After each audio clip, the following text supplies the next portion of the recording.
Magandang araw mga ka-Best Buys, and for today's video, tayo ay magpapadala uli ng dalawang unit ng ating Philking 4200 inverter silent generator fully automatic sa Negros Oriental at sa Rojas Oriental, Mindoro. Kung kayo po ay bago sa aming channel, kung maaari lamang po i-subscribe ang aming YouTube, bisitahin ang aming Facebook and TikTok account, and without further ado, tara mga ka-Best Buys at i-vlog na natin yung ating Philking 4200 inverter silent generators with fully automatic switch or ATS. Mga ka-Best Buys, so talaga napakamabenta ng ating fully automatic ng 4200. Itong unit na to, ang pinakamaliit na fully automatic dito sa Pilipinas. Sino yung mga ka-Best Buys kung ano yung meron sa ating generators? Ito po yung ating ATS or yung automatic transfer switch. Ito naman po yung ating unit na Philking 4200 inverter silent generator. So ito po ang mga ka-Best Buys ay isa sa variant ng ating 4200 kung saan ang tatlo pong variant ng ating generator ay fully automatic, remote control at dual fuel. Ang halaga po ng ating Philking 4200 ay 55,500 plus shipping fee na nagbabaris kung saan man po ang inyong lugar. Ito pong unit na ito mga ka-Best Buys ipapadala natin kay Ma'am Elisa Mueller dyan sa Little Tanawan, Rojas Oriental. Silipin yung mga ka-Best Buys kung ano yung meron sa ating Philking 4200. Makikita natin dito yung ating push button, IntelliGauge, yung tatlong indicator lights, dalawang 220 volt outlet, ATS port, parallel cable or parallel connection, fuel line or kanyang fuel switch, and sa taas naman, yung kanyang lead na may on and off air lock.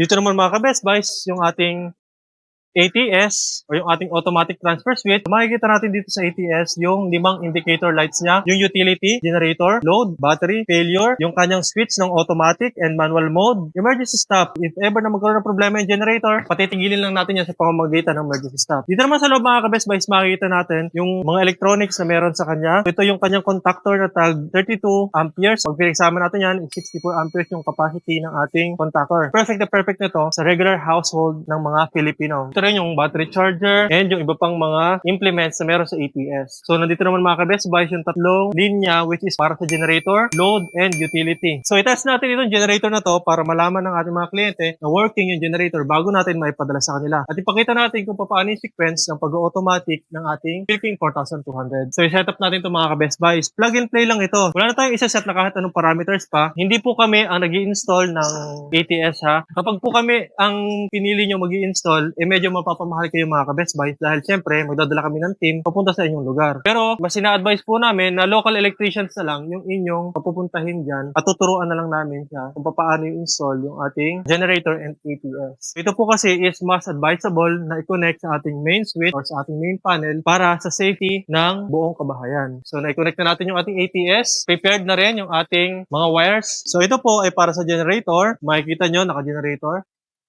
And sasaksak po natin yan dito. Ito naman pong isa na to. Ito po yung ating Meralco or yung ating main power. Sasaksak natin siya. Ito naman po yung magsisilbi nating load o yung ating ilaw sa bahay. I-set naman natin yung ating generator mga ka-Best Buys sa automatic. I-release natin yung reset or emergency stop. Pag ito po ay tinanggal natin yan, dapat mamamatay ito. Mag-signify na mag-run out o wala ng supply yung ating Meralco. Kapag po wala ng power si Meralco, kailangan mabuhay ng kusa yung ating generator.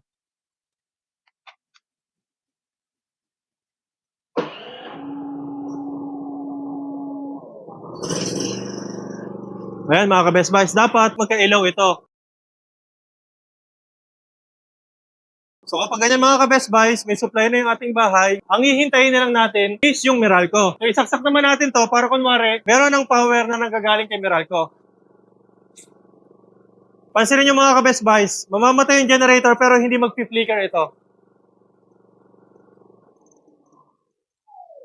Ayan, ganyan ka-healthy yung transfer ng ating generator power to main power. So walang kurap napaka-healthy nito sa ating mga appliances. So okay na po ito, i-impake na natin ito, ipapadala natin ito sa Rojas Oriental, Mindoro. Lipat naman po tayo dito sa isa mga ka-Best Buys sa unit na ipapadala natin sa Negros Oriental. Ito namang unit na ito mga ka-Best Buys, ipapadala natin kay Sir Dodong Delejero dyan sa Santa Catalina, Negros Oriental. So itest ulit natin yung generator natin na ito tulad ng pag-test natin dito sa unit ni Ma'am Elisa. So i-prepare natin ang lahat. Isaksak natin to.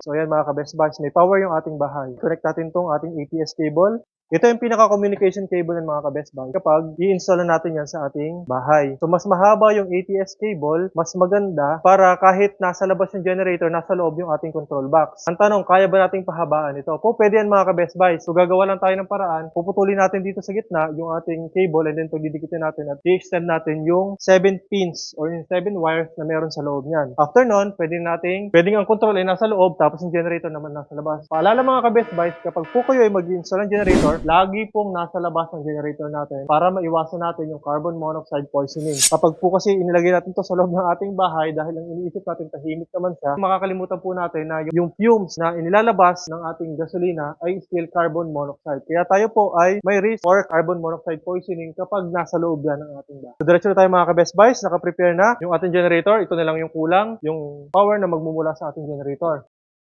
I-set naman natin yung ating ATS mga ka-Best Buy sa automatic. Tanggalin natin yung reset. Dapat connected na yung battery. Mapapansin niyo mga ka-Best Buys, kapag po hindi connected yung ating generator, yung battery po niyan ay hindi naka-engage. Pero kapag naka-off yung kanyang reset, yung kanya pong battery ay naka-on. Ibig sabihin, naka-prepare yung ating generator at times na magkakaroon ng switching or at times na mag-automatic yung ating generator. Kapag po kasi naka-depress ito, hindi mabubuhay ng kusa. So ngayon, may kuryente yung ating bahay. Kapag tinanggal natin ito, ibig sabihin mag-brown out, mamatayan. Tapos, silipin natin yung pag-switch niyan from generator power to main power. So, brown out. Ang mangyayari dyan mga ka-Best Buys, dapat mabubuhay yung ating generator.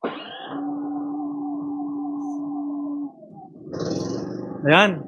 Automatic mga ka-Best Buys, di ba? So, hintayin natin na magkaroon ng kuryente. Yan. May kuryente na yung ating bahay mga ka-Best Buys. Dito nyo naman makikita kung ano yung meron sa ating generator.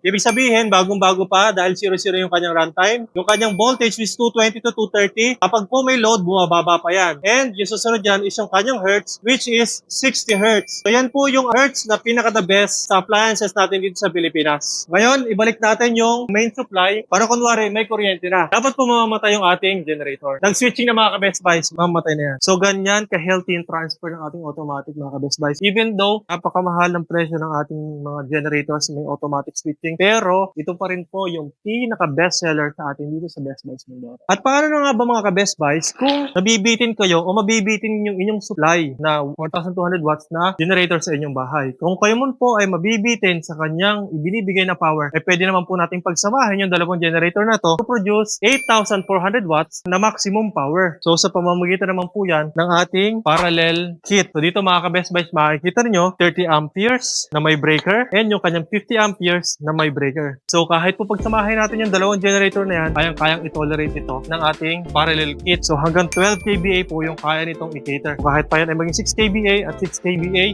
kaya pa rin yan ng ating parallel kit.